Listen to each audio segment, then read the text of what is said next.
C'est toujours un plaisir de vous retrouver. Bonsoir et bienvenue à tous dans ce journal dont voici les titres. Lancement officiel de la délivrance des passeports biométriques en Zérékoré, une première dans notre pays où tous les citoyens devaient obligatoirement se rendre dans la capitale. Conakry pour obtenir ce document administratif. Les échos dans un instant. Et puis le brevet d'études du premier cycle session 2025 a été officiellement lancé ce lundi sur l'ensemble du territoire national. Les consignes restent les mêmes, la rigueur et la discipline pour une prise de conscience professionnelle. Enfin, coopération entre la Guinée et la Malaisie, une exposition éducative de 4 jours a démarré ce lundi. Elle assurera le lien entre 11 universités malaisiennes et les étudiants guinéens désireux de poursuivre leurs études dans ce pays. C'est tout pour les sommaires. Encore une fois, bonsoir et bienvenue à tous dans ce journal que nous ouvrons par ce décret et ce communiqué. Décret des 2025-88 PRG CNRD SGG en promulgation de la loi ordinaire L 2025-11 CNT du 25 mars 2025. Le président de la République, vu la charte de la transition, vu l'ordonnance au 2021-001 PRG CNRD SGG du 7 septembre 2021 portant prorogation des lois nationales, des conventions, traités et accords internationaux en vigueur à la date du 5 septembre 2021, vu le communiqué numéro 1 du 5 septembre 2021 portant prise effective du pouvoir par les forces de défense et de sécurité décrète. Article 1er. Est promulguée la loi ordinaire L 2025-11 CNT du 25 mars 2025 portant autorisation de ratification du contrat de crédit entre la République de Guinée, la Banque africaine d'import-export et la Banque Vistagui SA relatif au financement des projets d'infrastructures routières signé le 31 décembre 2024 pour un montant de 500 millions d'euros. Article 2. Le présent décret qui prend effet à compter de la date de sa signature sera enregistré et publié au journal officiel de la République. Conakry le 16 juin 2025, signé le général Mamadi Doumbouya. Dans l'actualité, le tribunal de première instance de Dixine vient de lancer les audiences criminelles avec l'appui du Haut Commissariat aux droits de l'homme. 64 dossiers portés par le ministère public seront examinés. Des criminels présumés seront entendus pour des cas d'homicide volontaire, vol à main armée, viol avant d'être jugés. Sankumba Doukouré, Kerneuil Saba.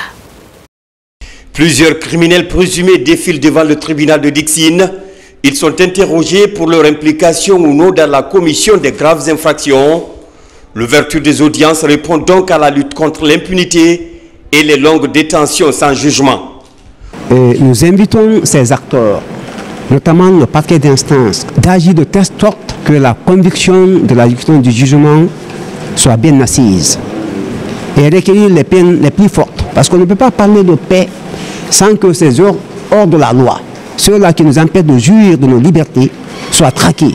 Ça, c'est la seconde phase, parce que la première phase, nous l'avions entamée l'année passée avec le tribunal de Manfanko. Et maintenant, nous sommes au niveau du tribunal de Dixine, qui est la juridiction judiciaire dans la zone de Conakry, qui reçoit beaucoup plus de dossiers à ce niveau. L'objectif pour nous, c'est de contribuer à la réduction du taux de la détention préventive prolongée dans la maison centrale de Conakry, d'une part, mais aussi de lutter contre l'impunité. 64 affaires criminelles sont portées devant le tribunal, des cas d'homicide volontaire, viol, agression sexuelle et des vols à main armée. Des infractions criminelles à caractère conjugal sont aussi examinées. Par ces assises, le tribunal de Dixine compte protéger la société des atteintes graves à l'ordre public et la dignité humaine. La lutte contre l'impunité ne saurait tolérer de compromission, de relâchement ni d'indifférence. La victime a droit à la reconnaissance de son statut, la réparation de son préjudice et à la restauration de sa dignité. Dans chaque affaire, les réquisitions du ministère public s'inscriront dans une logique de fermeté, mais aussi d'équilibre en tenant compte à la fois des impératifs de répression et les exigences d'un procès juste et équitable. Elle est la réponse démocratique à la violence, la réponse civilisée au désordre. Nous avons le devoir d'être à la hauteur de cette mission. Je formule le vœu que cette session se déroule dans la sérénité, la dignité et le respect scrupuleux des droits de chacun. Les audiences criminelles du tribunal de Dixine s'ouvrent pendant que la politique pénale du gouvernement est mise en branle contre la montée inquiétante de la criminalité dans la cité. Et puis cette bonne nouvelle pour les populations en zone rurale, désormais l'enrôlement et la délivrance des passeports biométriques se feront sur place. La ville de Zérékoré est la première à bénéficier de cette avancée dans le domaine de la décentralisation. Un des vœux ardents du chef de l'État pour satisfaire chaque citoyen guinéen où qu'il soit. Alpha Isiagaba, Souleymane Kondé. C'est officiel. Les opérations d'enrôlement et de délivrance des passeports biométriques sont lancées ce matin à Zérékoré. Désormais, l'on n'a plus besoin de débourser de l'argent pour se rendre à Conakry pour l'obtention du précieux sésame. Une vision du président de la République, général Mamadi Doumbouya, qui décide de faciliter l'obtention des documents administratifs à tous les Guinéens où qu'ils soient. À Zérékoré, c'est la direction régionale de police et le commissariat central qui pilote l'opération. Je suis très heureuse et je profite de l'occasion pour remercier très sincèrement notre champion président, le général d'armée Mamadi Doumbouya. Il nous a beaucoup facilité la tâche. Avant, on payait le transport d'ici Conakry, 700 000, 600 000. Des fois, d'autres partenaires même, ils n'ont pas de quelqu'un où loger. Il faut payer le logement, il faut chercher à manger.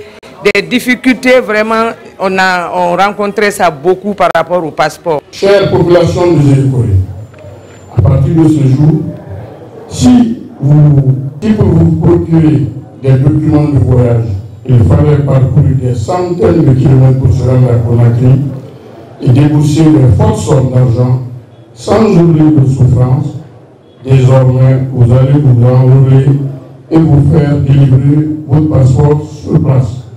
L'enrôlement et la délivrance des passeports biométriques à l'intérieur du pays, une véritable réforme administrative.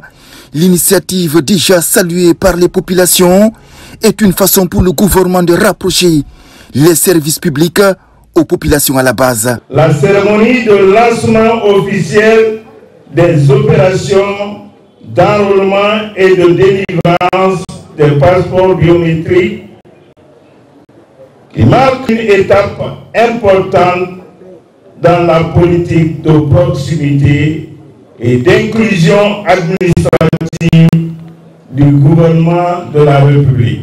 C'est une cérémonie historique et le mot n'est ni usurpé ni de trop.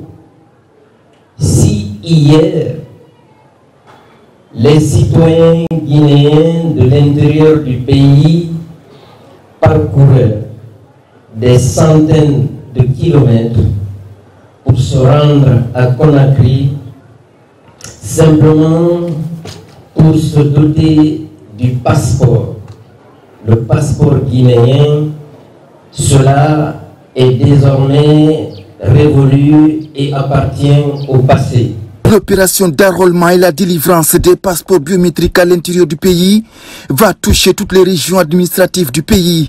Pour cette première phase, ce sont les régions de Zérékoré, Kankan, Mamou et Kindia qui sont concernées.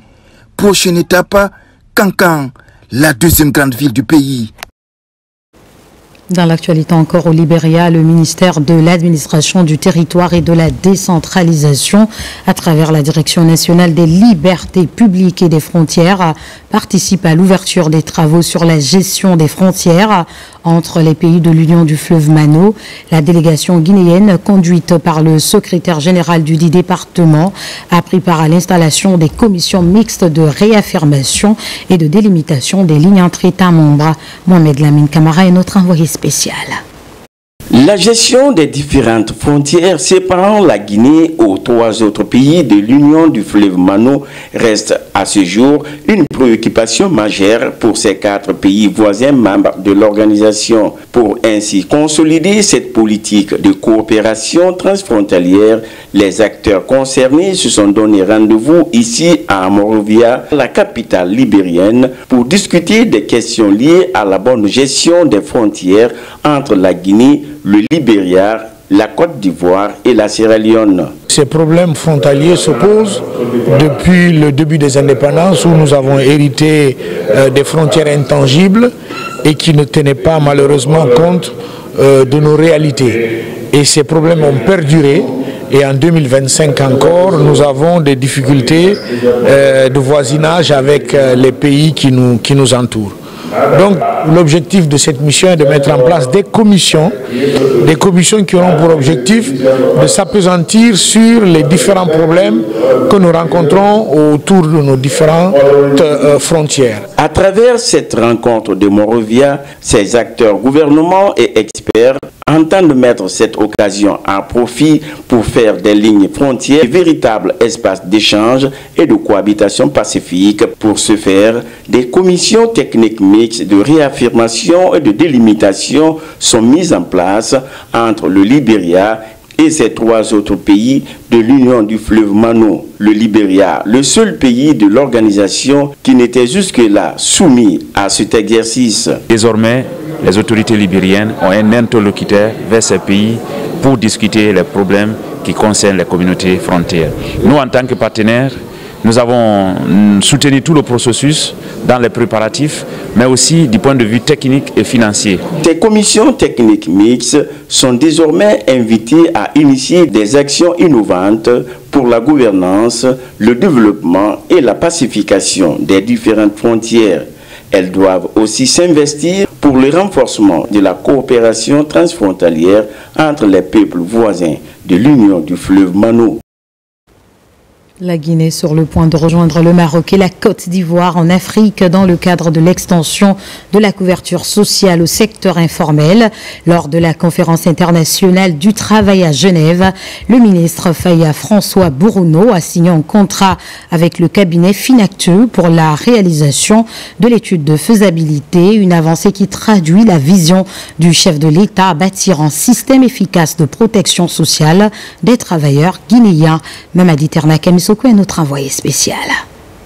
Le secteur informel représente une grande partie de la population active qui est souvent exclue des droits sociaux de base. Conscient de cet état de fait, la Guinée s'engage à étendre la couverture sociale à ce secteur. D'où cette signature de contrat de prestation avec le cabinet Finactu, recruté par appel d'offres international pour la réalisation de l'étude de faisabilité de cette extension qui ouvre la voie à la formalisation progressive de l'économie informelle. Ça n'existait pas en Afrique jusqu'à récemment. Il n'y a que 2 pays qui ont osé se lancer. La Guinée va être le 3e. C'est le Maroc d'une part. Et nous avons travaillé avec le Maroc sur ce projet qui est une vraie réussite.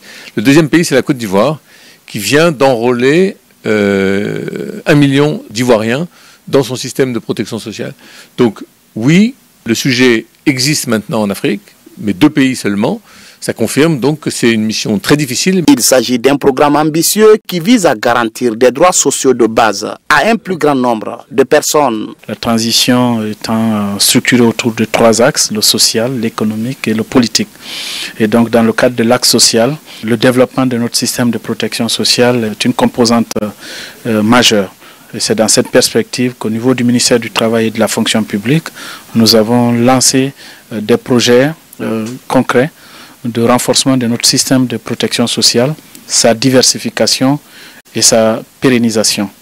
Et cela prend en compte, n'est-ce pas, la question de l'intégration des populations qui évoluent dans la sphère informelle, dans un système de protection sociale pour leur permettre de mieux participer au développement du pays, mais aussi de jouir de meilleures conditions de vie. L'adhésion de la Guinée au programme d'accélérateur mondial et la finalisation de l'étude actuarielle pour un système de protection plus robuste sont au cœur des échanges. Alors, nous avons discuté des chantiers en cours en Guinée, notamment des grandes transformations de l'économie, et pour lesquelles il est très important de bâtir des systèmes robustes de sécurité sociale, à la fois pour les travailleurs salariés du secteur privé, les fonctionnaires, mais aussi le reste de la population qui évolue dans l'économie informelle et rurale. Ces différentes initiatives conduites par la Direction nationale du travail et des lois sociales prennent en compte la participation effective des deux organismes de protection sociale du pays, à savoir la Caisse nationale de sécurité sociale et la Caisse nationale de prévoyance sociale. Dans un autre registre, le brevet d'études du premier cycle a ce matin démarré sur l'ensemble du territoire national. Cette année, près de 180 000 candidats affronteront les différentes épreuves. C'est le ministre Jean-Paul Seydi qui a procédé au lancement de la première épreuve dans la commune de Dixine en compagnie de la gouverneure de la ville de Conakry. Abdoulaziz Baldé revient sur cette journée suivie. Le brevet d'études du premier cycle a démarré ce lundi à Conakry sous une fine pluie. Le ministre de l'enseignement préuniversitaire, accompagné de la présidente du conseil de ville, a choisi l'école primaire de Dixine 1 pour lancer la première épreuve. Une fierté d'être avec le ministre aujourd'hui. Il a dit de ne pas avoir des téléphones. Je compte sur moi-même. Moi, je crois en moi. Je crois en tout le monde. Je suis sûre que je serai la première. Le BEPC, c'est pas facile, mais pour ceux qui n'ont pas révisé, pour ceux qui ont appris, ont suivi bien le cours, j'espère que ce sera très simple pour nous. Après la montée des couleurs, les surveillants procèdent à la fouille systématique des candidats. 9 h, le ministre passe l'honneur au gouverneur de Conakry pour l'ouverture de l'enveloppe. De l'ambition à l'action, la Guinée s'achemine vers un examen décentralisé. Le rôle du gouvernorat et les collectivités, c'est de mettre en pratique ce que les départements prennent comme décision chez eux, c'est à nous de le mettre en pratique sur le terrain. Nous souhaitons bonne chance à tous les enfants de la Guinée. Le plus important pour moi, c'est la prise de conscience du système éducatif lui-même, des enjeux qui sont aujourd'hui la motivation du gouvernement et du président de la République, le général Mamadi Doumbouya. Vous remarquerez que dans les sujets, aujourd'hui je suis très heureux de voir réapparaître encore des propos sur le sujet du projet Simandou, parce qu'il faut que les Guinéens comprennent que ce projet est un projet structurant, développant pour nous, et que nous devons l'intégrer non pas comme un rêve, mais comme la réalisation d'un rêve. Cette année, parallèlement aux évaluations, toutes les dispositions sont prises pour le début des opérations de correction de copies en temps réel. Pour l'inspection régionale de l'éducation de Conakry, ces innovations visent à améliorer la qualité de l'enseignement afin de parvenir à un examen apaisé. À date, nous avons pris toutes les dispositions et dès qu'on termine la première journée aujourd'hui, le secrétariat de correction du BEPC va démarrer au collège de Donka et au même moment les corrigés types vont commencer ce soir au collège Belvituto. C'est un processus et il n'y aura pas d'arrêt. Cette année, la région de Conakry accueille plus de 56 800 candidats pour 29 219 filles réparties dans 128 centres. Du 16 au 19 juin 2025, 179 849 élèves affrontent les épreuves sur toute l'étendue du territoire national.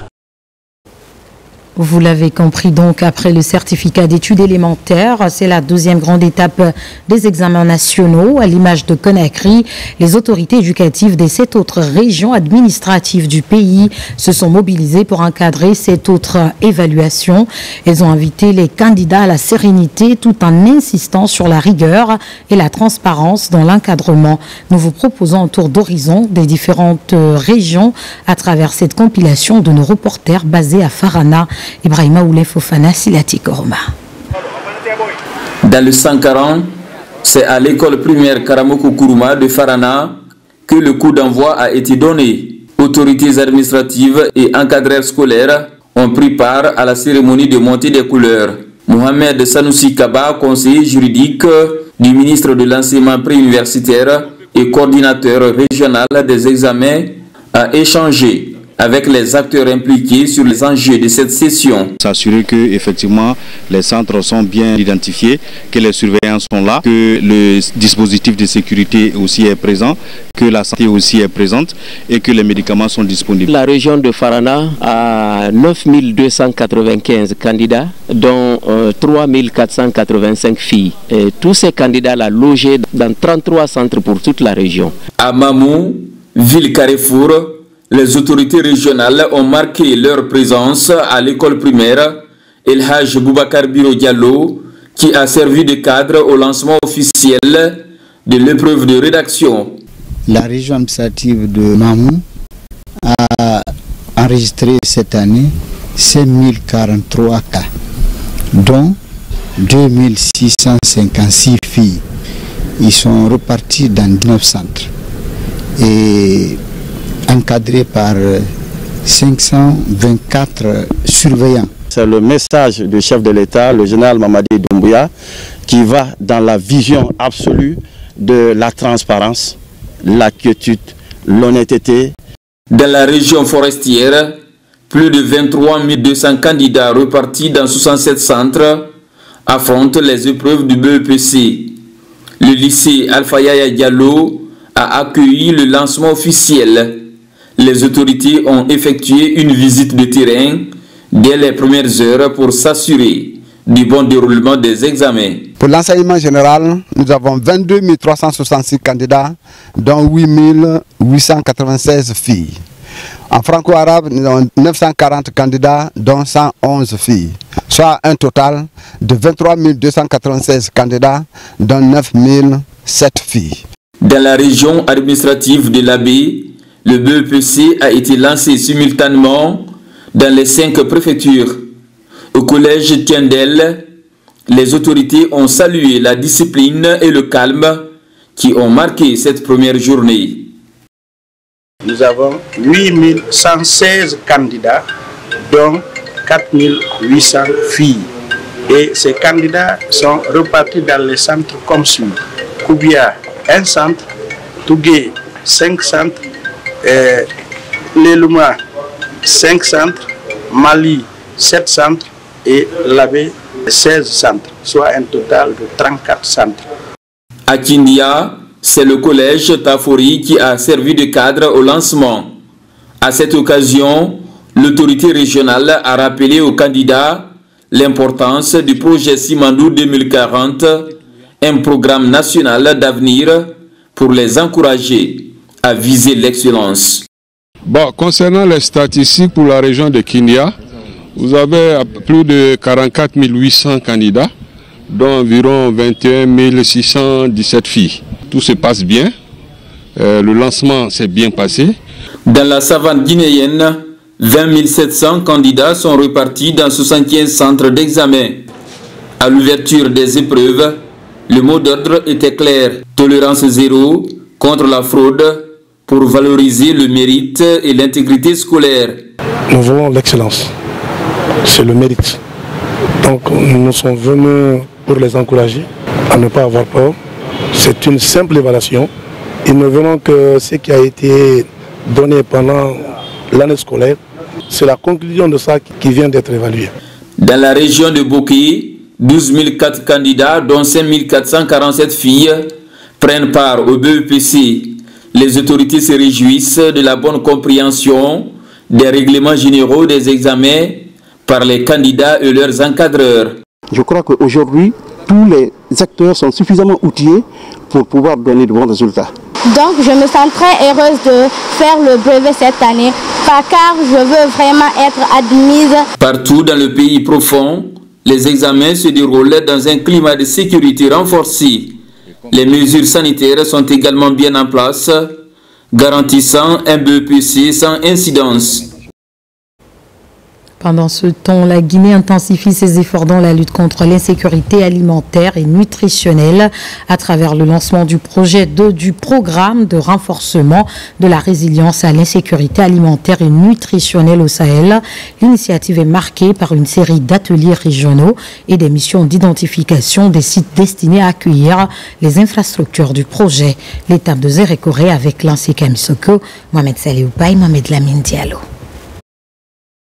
Feuille de route pour le développement rural, les ateliers régionaux de lancement technique constituent une étape fondamentale dans la résilience face au changement climatique.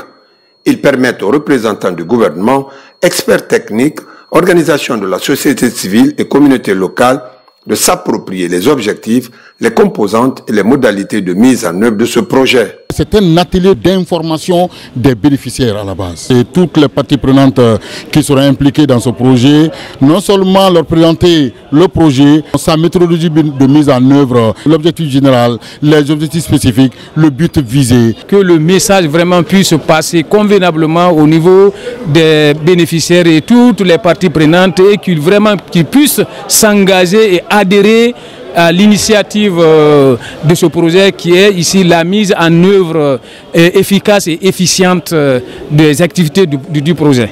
Ces rencontres visent à harmoniser les approches, à définir des plans d'action concrets et à renforcer la coordination entre les différentes parties prenantes. Il s'agit notamment de s'assurer que les interventions répondent aux besoins spécifiques des régions concernées en tenant compte des réalités climatiques, agricoles et socio-économiques locales. La résilience de nos communautés dépend de notre capacité à anticiper, planifier et agir de manière concertée. Il vise avant tout à renforcer la résilience des populations de la région des Îles-de-Corée. Une résilience qui ne se limite pas à la simple survie, mais qui aspire à une transformation profonde de nos systèmes agro-silvo-pastoraux. Souvent confrontés à des défis d'insécurité alimentaire, les préfectures de Guékédou et de Massanta en Guinée forestière sont ciblées par ce projet. L'objectif étant d'améliorer la productivité agricole tout en préservant l'environnement. L'une des priorités du général Mamadi Doumbouya est l'amélioration du système de santé. C'est dans ce cadre qu'il a offert une ambulance médicalisée aux populations de la commune rurale de Balaki, préfecture de Mali. La cérémonie de remise a fait l'objet d'une grande mobilisation de la part des bénéficiaires. Sarafdine Diallo, Marwan Kamara. Pour contribuer à l'amélioration du système de santé dans les zones frontalières, le président de la République, le général Mamadi Doumbouya, à travers le ministère de la Santé et de l'Hygiène publique, vient de poser un acte fort. Il s'agit de la dotation d'une ambulance médicalisée à la commune de Balaki. L'initiative s'inscrit dans la dynamique du projet Simandou 2040 avec un impact concret sur les populations locales. L'arrivée de cette ambulance va non seulement améliorer les indicateurs de santé, mais aussi ça va diminuer le taux de mortalité maternelle, infantile et néonatale. Je suis très comblé de joie. Je me réjouis de la générosité, du don que le général Mamadi Doumbouya a pu penser à ma population. Conduisant une importante délégation, le préfet de Maling a présidé la remise officielle de l'équipement. Il en a profité pour sensibiliser les citoyens sur l'importance de l'enrôlement dans le processus de recensement administratif à vocation d'état civil, PNRAVEC. L'objectif de la mission, c'était la remise des importants dons du général Mamadi Doumbouya en matière sanitaire à la population frontalière de Balaki. Et encore, veiller sur notre sujet régalien, à savoir contrôler et faire le suivi du recensement biométrique jusqu'à la frontière nord. La tournée du préfet ne s'est pas arrêtée à Balaki Centre, accompagnée de sa suite, et s'est également rendu à Bouria, Falaya, à la frontière guinéo-sénégalaise, à Téliri et à Dogol-Ségon. Et puis des équipements et matériels médicaux pour certaines structures sanitaires de la région de Mamou. C'est un geste de l'Agence belge pour le développement dans le cadre de son projet Santé Autonomisation de la femme. Le coût s'élève à près de 2 milliards de francs guinéens. Falilou Diallo a pris part à la cérémonie. Voici son reportage. Renforcer les plateaux techniques des structures sanitaires de la région de Mamou, c'est l'objectif de cette action de l'Agence belge pour le développement. Ainsi, des équipements, des matériels médicaux et mobilier de bureau sont remis aux différentes structures sanitaires de la région. La remise de ces matériels est donc l'une des traductions en actes concrets de cet engagement et de cette vision commune des deux pays partenaires en faveur de la santé des populations en général et des femmes en particulier. Elle témoigne de la confiance et de l'espoir que nous plaçons dans le potentiel des formations sanitaires de Mamou à utiliser ces ressources pour fournir des soins accessibles, efficaces et équitables à l'ensemble de la population. Il est important de rappeler que derrière chaque équipement se trouve une vie que nous pouvons sauver, une douleur que nous pouvons soulager, une grossesse que nous pouvons mieux suivre, un accouchement que nous pouvons sécuriser et des enfants bien réanimés. Ces outils sont essentiels vers une couverture sanitaire plus efficace, plus humaine et plus résiliente. C'est dans le cadre du projet Santé et Autonomisation de la femme, un programme qui couvre l'axe Conakry, Kindia et Mamou pour la période 2023-2027. Ce nouveau matériel permettra à nos équipes médicales de travailler dans des conditions optimales, de poser des diagnostics plus précis et de prodiguer des traitements plus efficaces. Nous nous sommes inscrits et nous avons adhéré à des politiques internationales qui font aujourd'hui que partout où nous posons des actes, il y a l'aspect genre. Cette action vient ainsi concrétiser l'ambition affichée par les autorités belges et guinéennes dans le cadre du renforcement de la résilience sociale, économique et environnementale des populations locales. Il s'agit d'offrir des soins de qualité aux patients admis dans les structures sanitaires de l'arrière-pays, un droit essentiel à la dignité humaine. Nous ne changeons pas de sujet dans la Cité des Agrumes. L'Agence nationale de sécurité sanitaire vient de boucler une rencontre axée sur la riposte aux épidémies. Des agents de santé ont été outillés sur la surveillance et la prise en charge des patients. Yaya Silla, reportage. La surveillance des maladies à potentiel épidémique est une préoccupation permanente de l'Agence nationale de sécurité sanitaire et ses partenaires techniques et financiers.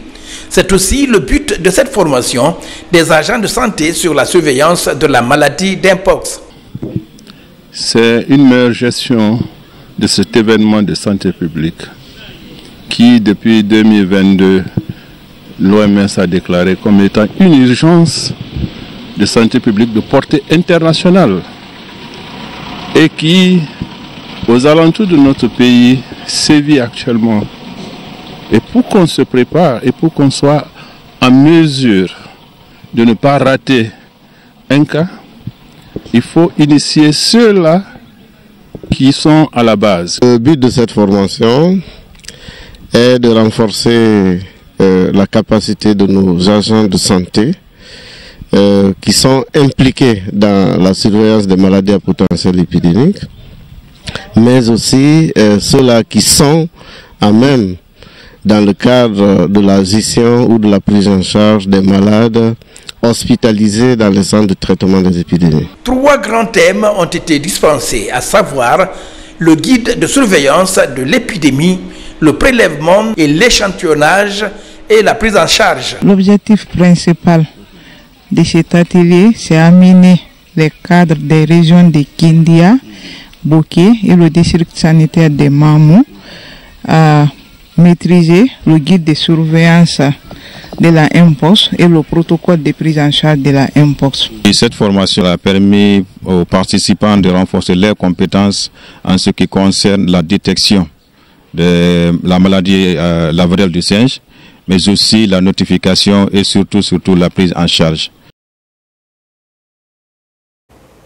Récemment, dans la commune urbaine de Fria, un vent violent avait causé d'importants dégâts matériels, laissant les victimes sans voix. Plusieurs jours après cet incident, des fils ressortissants de la localité et personnes de bonne foi ont assisté les sinistrés à travers un don de vivres et non-vivres. Nous y reviendrons d'un moment à un autre. Environnement et éducation, 2 secteurs stratégiques au cœur des priorités de l'association Sigiri Mandé Mbere Europe. Ce projet qui participe à la sauvegarde de l'écosystème et à la promotion de l'éducation à la base est lancé pour participer au développement de la ville aurifère. Au total, 10 000 plans mis à la disposition des autorités locales et la construction d'une école de 3 classes pour sauver l'établissement public. Siaman Diawara Djamonkaba, lancé Kamisoko. Sigiri ville verte, c'est bien possible. Un projet citoyen voit le jour pour s'attaquer aux effets du changement climatique. Au total, 10 000 plans pendant 3 ans dans le registre de reboisement qui concerne la commune urbaine pour relever ce défi commun. À l'actif, l'association Sigiri Mandé Béré Europe pour participer au développement local de la cité aurifère. On a amené aussi le projet de reboisement parce que nous savons tous aujourd'hui la déforestation a beaucoup touché Sigiri et donc c'est une occasion pour nous de créer de nouvelles forêts à Sigiri pendant 3 ans et aujourd'hui nous allons commencer par cette école. Problème bele fla Sigiri association d'abrasser à Flama. Flama oui éducation ni ayo le misali kanti. Flama oui environnement environnement oui mundi. Choisir le secteur de l'environnement pour sauver des vies est un acte patriotique à encourager. Merci aux initiateurs. Il est Kabou, nous à Kabou. Donc, on va faire association dans programme de vraiment c'est Du projet écologique, l'association affiche son engagement pour répondre aux besoins de l'effectif pléthore à l'école primaire Siaman Diawara, située au quartier Sigirunkura 2, secteur aéroport. Dans son agenda, faire sortir de terre 3 salles de classe pour encourager l'éducation des enfants et promouvoir leur épanouissement pour espérer accompagner le système éducatif à Sigiri. La pose de cette première pierre est symbole d'un avenir meilleur pour nos enfants, d'un accès énergie au savoir et d'un engagement collectif pour l'éducation qui reste l'arme la plus puissante pour changer une société. Ce retour au Bercail a permis d'identifier plusieurs projets locaux pour appuyer la refondation de l'État, une action patriotique initiée pour financer les besoins communautaires à travers les fonds collectés lors du festival Mandé Béré prévu le 15 novembre 2025 en Europe. La motivation a un double enjeu, sauver l'environnement de Sigiri, menacé par l'exploitation de l'or et le système éducatif sur le plan local. Je vous le disais récemment, dans la commune urbaine de Fria, un vent violent avait causé d'importants dégâts matériels, laissant les victimes sans voix. Plusieurs jours après cet incident, des fils ressortissants de la localité et personnes de bonne foi ont assisté les sinistrés à travers un don de vivres et non-vivres. La répartition de ce don a été faite aux familles concernées par les autorités de la localité. Younous Atawel Kamara pour en savoir plus. Après l'identification des ménages touchés par le vent violent qui avait secoué la ville de Fria ces derniers temps, l'heure est à la distribution des assistances aux sinistrés. Il s'agit des feuilles de tôle, des sacs de ciment et de riz offerts par certains fils ressortissants de Fria et d'autres personnes de bonne volonté en vue de permettre aux victimes de rénover leurs habitations. Nous avons maintenant un chiffre que nous pouvons estimer sincère, fiable, et nous avons jugé nécessaire, en fonction des dégâts, de faire une répartition des dons reçus. Pour un premier temps, ce qui a été recensé, c'était 805 ménages. Et aujourd'hui, nous sommes en train de décanter pour voir intelligemment quels sont les vrais impactés. Question de transparence, les autorités préfectorales et communales ont mis en place une commission mixte pour la bonne distribution de ce matériel aux ayants droit. Une réelle satisfaction pour les bénéficiaires. Je n'ai qu'à vous féliciter, l'autorité de Fria et la commission, ce que vous avez fait, que Dieu vous parie. J'ai reçu feuilles de tôle. Je vous félicite. C'est nous qui avons ouvert les magasins. De la manière que les choses sont venues, rien n'a été touché. Et maintenant, là, nous sommes en train de faire le partage avec tout le monde, y compris ma propre personne. Depuis que cette catastrophe naturelle est survenue à Fria ces derniers temps, les autorités préfectorales et communales sont toujours à pied d'œuvre aux côtés des sinistrés pour les apaiser. À présent, ce communiqué de la présidence de la République. Son Excellence, le président de la République, général Mamadi Doumbouya, effectuera une visite en République de Côte d'Ivoire ce mardi 17 juin 2025 dans le cadre du renforcement des liens fraternels et de la coopération entre nations africaines, souveraines et solidaires pour le bien-être des populations. Une visite placée sous le sceau de l'unité, de la paix et du panafricanisme en action. Les personnalités suivantes sont conviées à la cérémonie de départ qui se déroulera à 9h à l'aéroport international Ahmed Sékou Touré.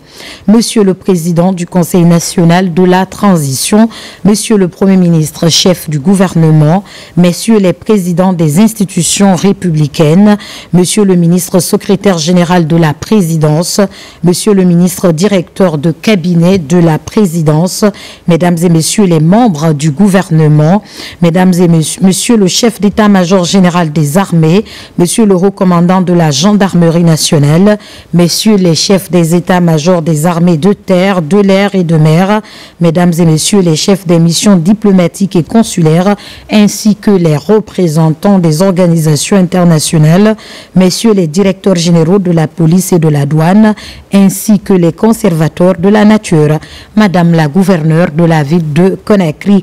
Conakry le 16 juin 2025, le cabinet de la présidence de la République. C'est effectif. Les Guinéens vivant en Belgique et aux Pays-Bas sont depuis ce matin devant les bureaux d'enrôlement biométrique. Cette opération de 15 jours couvre précisément Bruxelles, Anvers, Liège et les Pays-Bas. Les différents bureaux ont connu l'affluence des Guinéens établis dans ces villes et pays. C'est un reportage de Mohamed Souma rendu en studio par Ahmed Touré-Suvé. Cet effectif, les Guinéens vivant en Belgique et aux Pays-Bas sont depuis ce matin devant les bureaux d'enrôlement biométrique. Ici à l'ambassade à Bruxelles pour les résidents de la capitale, mais aussi à Liège, Anvers et aux Pays-Bas. À peine lancés, ils sont nombreux ces Guinéens résidant dans ce pays à se mobiliser pour apporter un succès à l'opération d'enrôlement biométrique. Nous avons pris toutes les dispositions, que ce soit en matière de sécurité, que ce soit en matière d'organisation.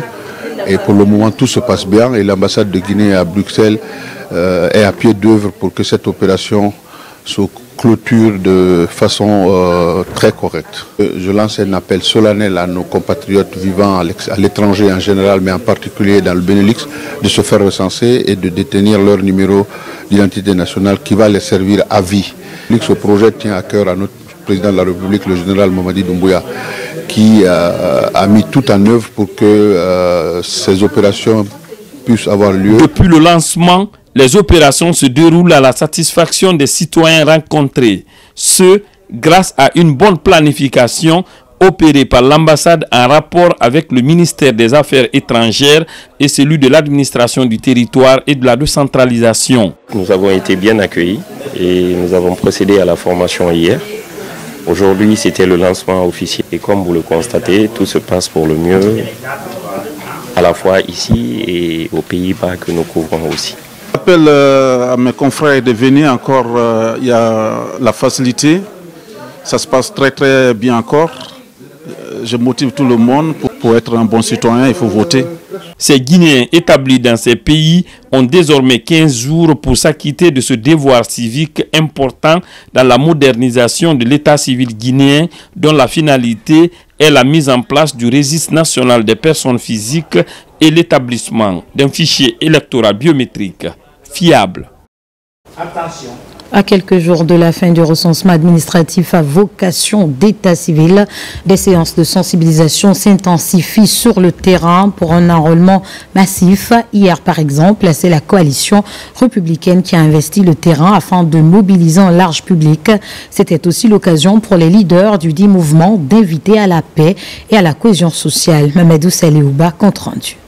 À Conakry, les points de recensement administratif à vocation d'état civil attirent les citoyens.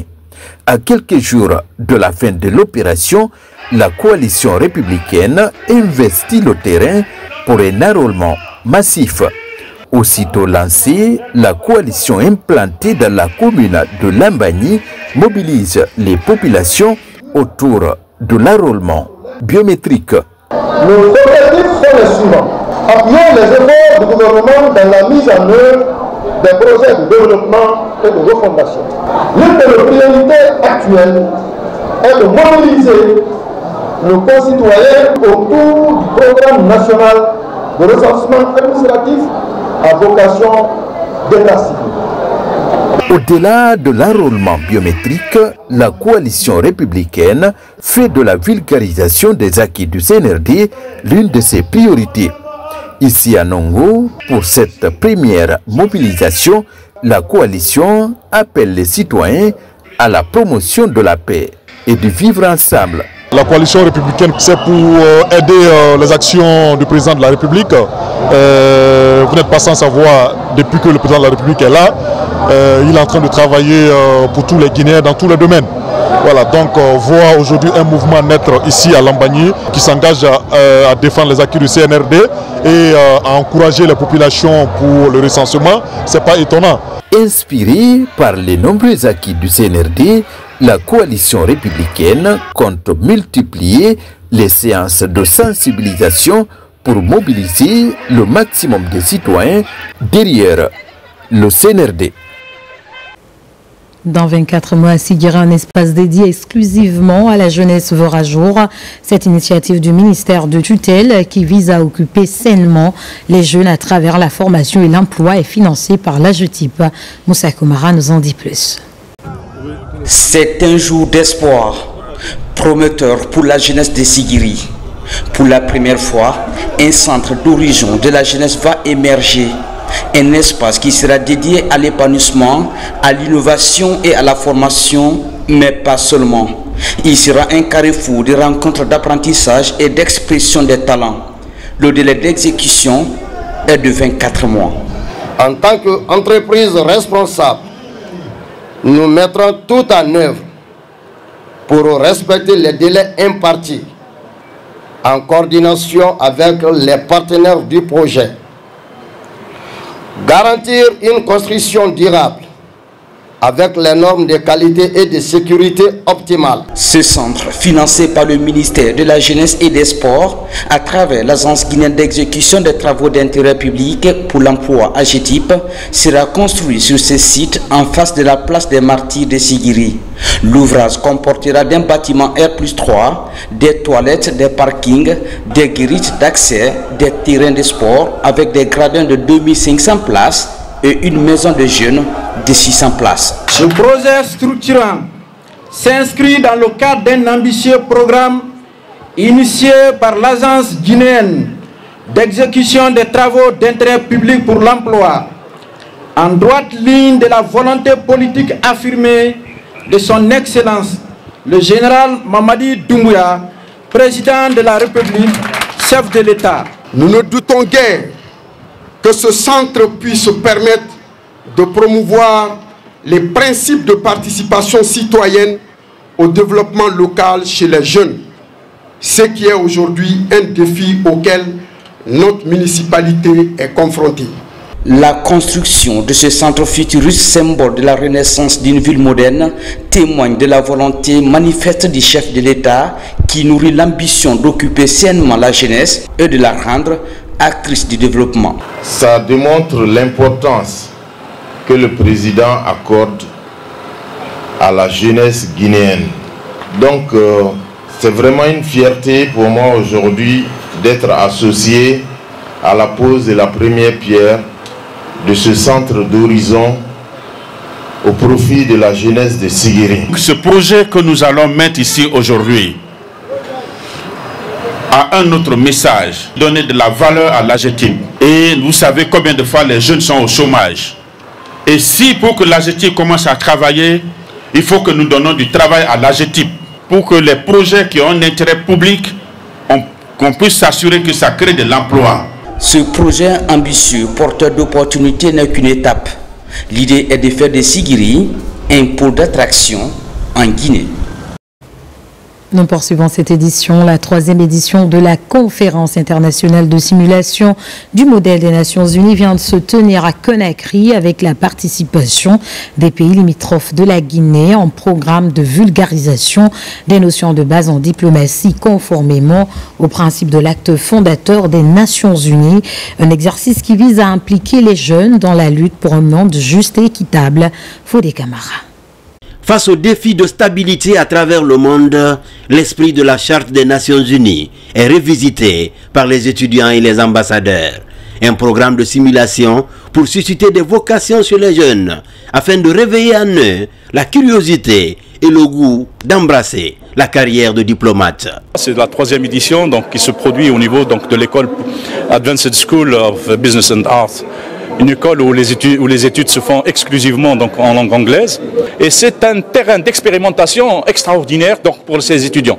Ce n'est pas seulement un jeu, c'est la préparation des étudiants pour l'avenir, pour avoir les possibilités de travailler dans un nouveau monde plus multiple, plus différent que maintenant. Ce programme de développement personnel vise à impacter l'élite de demain sur le plan académique et diplomatique. C'est une conférence au cours de laquelle les jeunes diplomates venus de tous les horizons se rencontrent et discutent des sujets en lien avec la globalisation, la paix, la sécurité, ainsi de suite. L'impact sur les étudiants, ça va les forger à être très bien à la prise de parole en public et aussi les initier au concept de base de la diplomatie. Et en tant que l'industrie aujourd'hui qui fabrique les diplomates futurs, pour les mettre sur le marché d'emploi, il faudrait qu'il y ait vraiment un environnement approprié pour eux d'échanger. Véritable immersion dans les travaux de l'Assemblée générale de l'ONU, le modèle des Nations Unies est un jeu de rôle de la diplomatie multilatérale et de l'acceptation de l'autre pour un monde meilleur. Un monde meilleur, c'est un monde où tout le monde est égal, où la justice est disponible pour tout le monde, où les femmes et les hommes peuvent vivre dans la paix et dans la sécurité où qu'ils soient dans le monde, où les filles et les garçons ont les mêmes opportunités d'éducation et d'emploi. Cet exercice vivant de diplomatie a aussi permis de rappeler la nécessité de mettre en œuvre de façon inclusive l'agenda des objectifs du développement durable des Nations Unies. Troisième grand titre de cette édition, à l'enseignement supérieur, coopération entre la Guinée et la Malaisie. Une exposition éducative a démarré ce lundi. Elle sera le lien entre 11 universités malaisiennes et les étudiants guinéens. 4 jours leur permettront de comprendre les opportunités d'apprentissage dans ce pays ami à la Guinée. Le point avec Memedou Alpha Baldé. Elle se présente comme l'un des plus importants cadres d'échange direct entre les universités malaisiennes et les étudiants guinéens. L'exposition éducative ouvre ses portes à Conakry. Des représentants d'une dizaine d'universités ont fait le déplacement, une occasion pour eux de vanter les qualités éducatives de la Malaisie. Ce forum donne ample information sur les possibilités de bourse, les programmes de mobilité et les formations payantes, etc. C'est la première fois qu'une chose comme ça se passe en Guinée et cette collaboration qui commence entre les deux pays en espérant que ça va continuer entre les deux. Et aussi la qualité d'études et d'éducation en Malaisie est très élevée et qui est mondialement reconnue aujourd'hui, mais aussi à bas prix. Ça ne coûte pas cher, il y a une très bonne qualité d'études.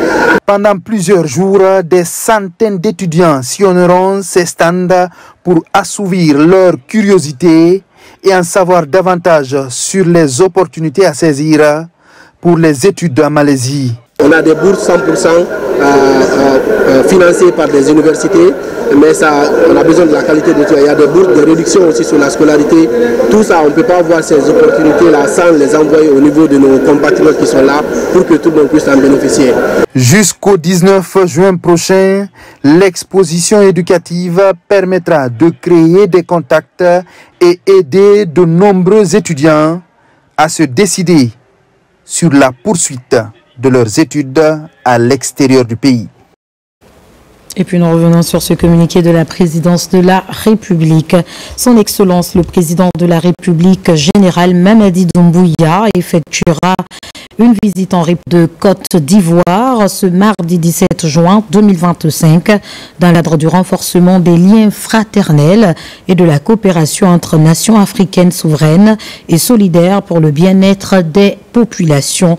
Une visite placée sous le sceau de l'unité, de la paix et du panafricanisme en action. Les personnalités suivantes sont conviées à la cérémonie de départ qui se déroulera à 9h à l'aéroport international Ahmed Sékou Touré.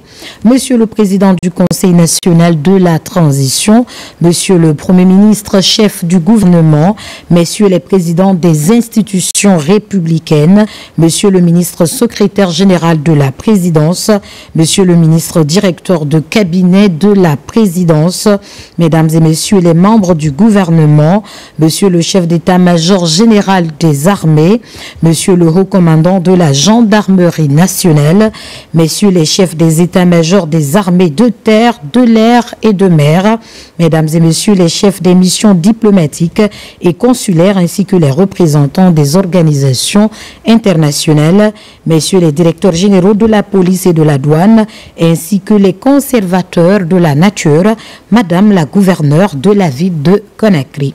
Conakry, le 16 juin 2025, le cabinet de la présidence de la République. Voilà qui met fin à ce journal. Remercie à tous de l'avoir suivi.